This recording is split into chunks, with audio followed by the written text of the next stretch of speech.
you ready? Mm-hmm. All right. Each of you are going to pick a thing. And what I'm going to do is I'm essentially going to do a semi-blind contour. I am going to occasionally look, but I am looking more at my subject than I am my paper.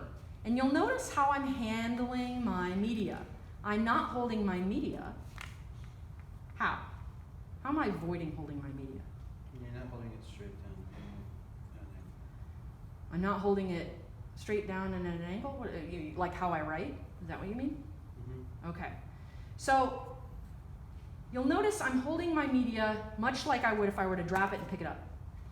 And I have a lot of control in the pressure when I actually hold my pencil in this manner.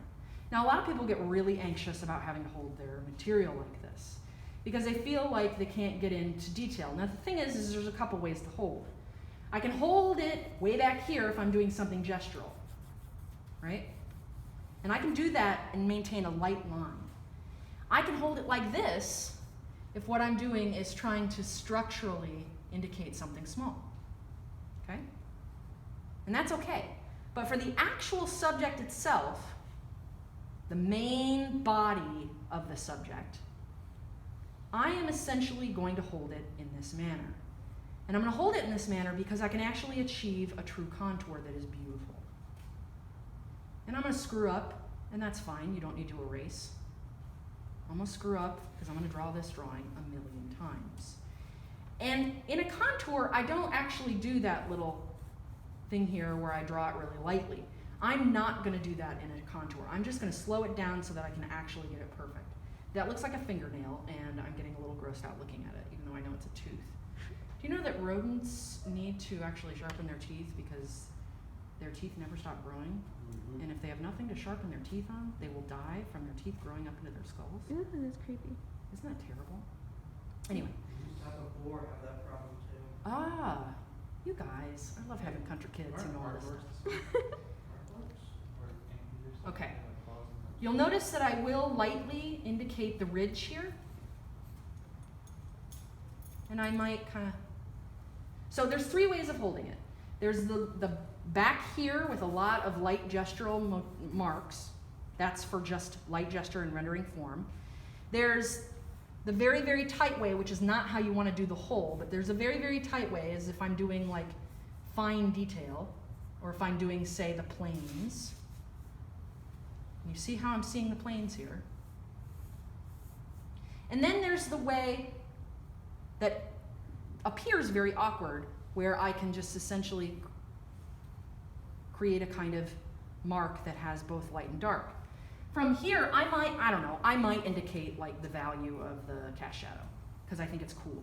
It's interesting. It might make my picture a little more interesting. And the cast shadow is not actually the object itself, so I don't want to compete with this, so I draw it much lighter. Once I'm done with that, I'm going to start again. And I'm going to lightly overlap, not lightly, I'm going to overlap this subject. And it's going to seem fairly easy at this point. The problem is it won't be forever. It won't be forever because I'm going to start to lose it. I'm going to start to lose where my subject begins and where it ends, which can be very challenging. Now, as you do this, though, you'll find breadth and you'll find a more open space. So as you find that open space, you'll bring in the rest of it. Okay? So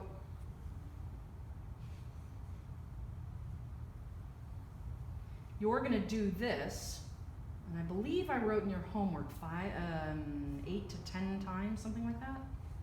Follow the instructions in the homework. I've put your rubric on the Facebook page, and I don't want you to get lazier as you go. I want you to sort of figure out a way to activate the page. It can be an S form, it can grow, it can fill the page. It's really up to you.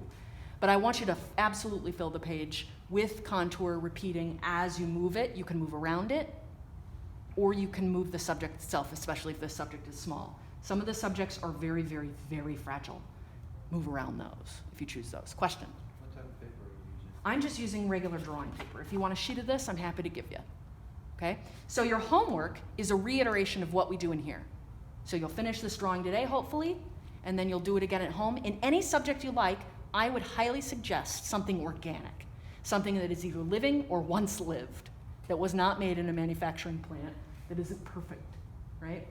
So a plant or some sort of animal or a human being, if you're very comfortable with that, I don't care what subject as long as it is organic. Questions about that? You can stop recording.